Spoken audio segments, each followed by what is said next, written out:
আসসালামু আলাইকুম, কেমন আছেন সবাই? আলহামদুলিল্লাহ, আমরা সবাই ভালো আছি। কিছু গুরুত্বপূর্ণ কথা বলার জন্য আজকে সামনে আসলাম।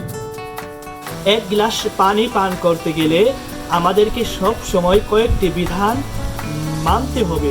মানে, এক, বসে; দুই, ডান হাত; তিন, বিসমিল্লাহ; চার, তিন শ্বাস মানে অর্থাৎ তিন শ্বাসে পানি পান করতে হবে; পাঁচ, পান শেষে পানি খাওয়া শেষে আমাকে আলহামদুলিল্লাহ পড়তে হবে। অর্থাৎ এক গ্লাস পানি পান করতে গেলে আমাকে 5টি বিধান অবলম্বন করতে হবে। এক, ডান হাত; দুই, বসে; তিন, তিন শ্বাস এবং খাওয়ার পরে আমাকে আলহামদুলিল্লাহ অবশ্যই পড়তে হবে।